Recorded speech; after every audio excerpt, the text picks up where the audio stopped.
On the foreign scene, U.S. President filed a $5 billion defamation lawsuit against BBC over panorama speech edit. Details of these and more after this break.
With reactions to the Supreme Court judgment upholding the president's power to declare emergency rule and suspend elected officials. The PDP, in a statement on Monday by its spokesperson Ini Emewabong, describes the Apex Court's ruling as a dangerous democratic bend with far-reaching implications for federalism and constitutional governance. It says the outcome of the case and the judgment was dangerous to the sustenance of democracy. Now, also an activist lawyer, Chetanwala, is warning that the Supreme Court's decision affirming the president's power to declare a state of emergency in any state will further weaken Nigeria's democracy. Recall that on March 18, President Bola Tinubu declared a state of emergency in Rivers State, suspending the sitting governor and members of the State House of Assembly, a move that attracted widespread criticism, with many describing it as unconstitutional. An audio message shared with our correspondent Wala describes the ruling as sad, arguing that it could encourage authoritarianism. He warns that President Tinubu may be encouraged to act more like a dictator than a leader. Wala adds that such decisions pose a serious threat to citizens' rights.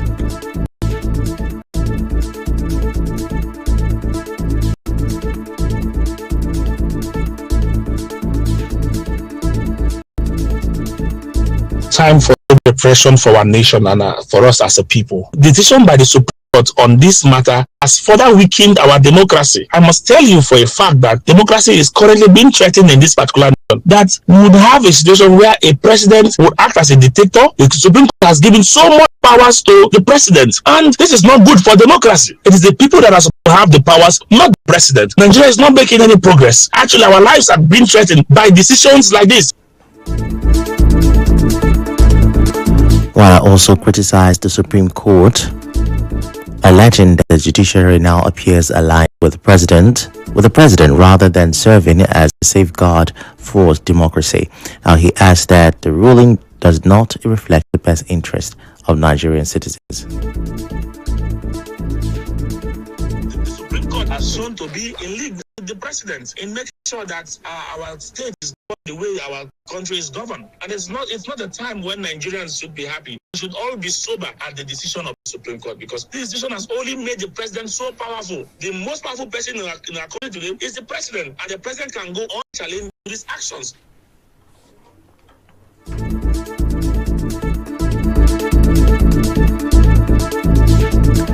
Meanwhile, former Attorney General and Minister of Justice Abubakar Malami San is asking the EFCC Chairman Ola Olukayode to recuse himself from an ongoing investigation. Malami, speaking through his media aide Mohammed Doka on Monday, is accusing Olukayode of bias, personal vendetta, and political persecution linked to his recent defection to the African Democratic Congress. He also claims that the EFCC is carrying out illegal detention, media harassment, and procedural abuse, insisting the probe is not about law enforcement but rather historical animosity from the EFCC leadership. In another development, the Nigeria Police Force has announced that enforcement of tinted glass permit policy will resume on January 2nd, 2026, Police spokesperson Benjamin Muonyili says the decision was taken due to a rise in vehicle-related crimes. He explained that there is no court order stopping the police from enforcing the law, adding that enforcement was only suspended in October to give motorists time to regularize their document. Muonyili quoted the Inspector General of Police Kayode Ifechukwu as assuring that the enforcement will be carried out professionally with respect for citizens' rights and in line with the law. Still on security concerns, the River State chapter of the Nigeria Labour Congress says it will join the nationwide protest directed by its national leadership over rising insecurity in the country on Wednesday. In a statement jointly signed by the state chairman of the NLC, Alex Agwanwa, and the union's secretary, the NLC is urging all affiliated unions and organizations to take part in the protest. The NLC is also calling on civil society organizations in River State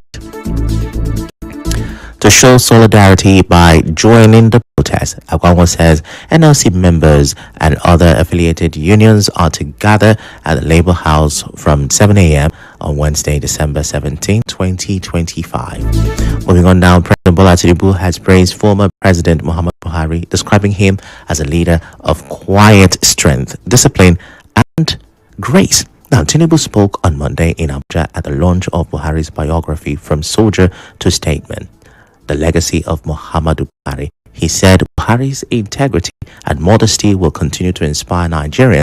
The president also recalled working with Buhari to build the coalition that won the 2015 presidential election, adding that the alliance formed in 2014 has grown into Africa's fastest expanding political party. Meanwhile, former First Lady Aisha Buhari has shared details about her late husband's health and personal life while he was president. She says that rumors in Aso Rock claiming she wanted to harm him made President Muhammadu Buhari start locking his room for safety. Aisha also explained that the illness that made Buhari take 154 days of medical leave in 2017 was caused by poor feeding habits and nutritional problems, not poisoning or any mysterious sickness. She made this disclosure in a new 600-page biography about Buhari written by Dr. Charles Omole. The 22-chapter book traces Buhari's life from his childhood in Daura, Katsina State, to his final days in a London hospital in July 2025. Now let's talk politics. Senator Naya Abaribe says he will not defect to the All Progressives Congress. Speaking on Channels Television on Monday, Abaribe, who represents Abia South, said the hardship Nigerians are facing has made many determined to stop President Bola Tinubu from returning to office after 2027. He adds that in his view, it would be impossible for Tinubu to win re-election in the 2027 presidential election. We're going on a quick break. When we return, we will bring you reactions to the performance of local government chairman after 100 days in office. Stay with us.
local government areas in their first 100 days in office. Residents and traders in Kwere local government area are praising Chairman Charles Swobodo for his work.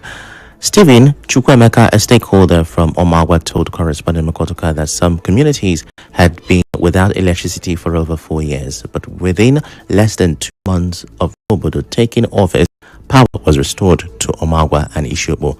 Now, he adds that the chairman has promised to reconnect other communities across the local government areas.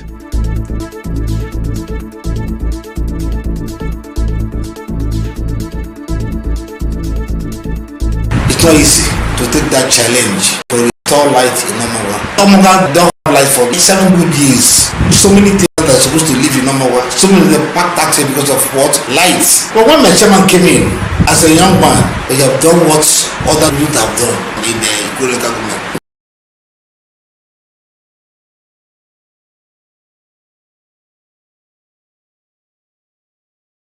Schools and other development projects in various communities.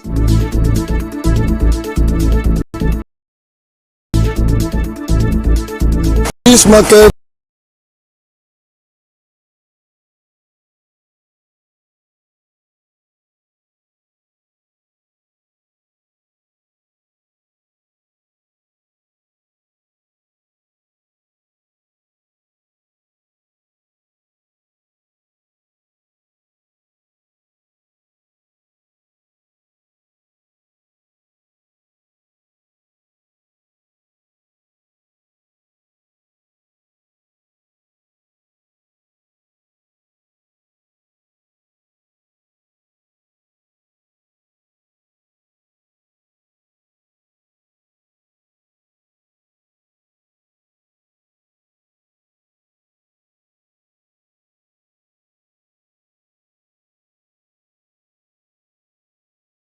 also asking for the payment of bursaries and scholarship grants.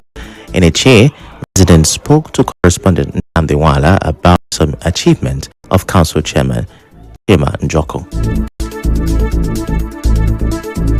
The 100 days in office of Honorable Chima Njoko has been outstanding. He has purchased 2 brand new graders to open feeder roads across the 2 constituencies of the LGA. He has also empowered councillors, giving them, we're not talking of remodeling of the council, purchase of transformer. He has reconnected Eche to national grid. He has also empowered widows. Some of them he made ACs.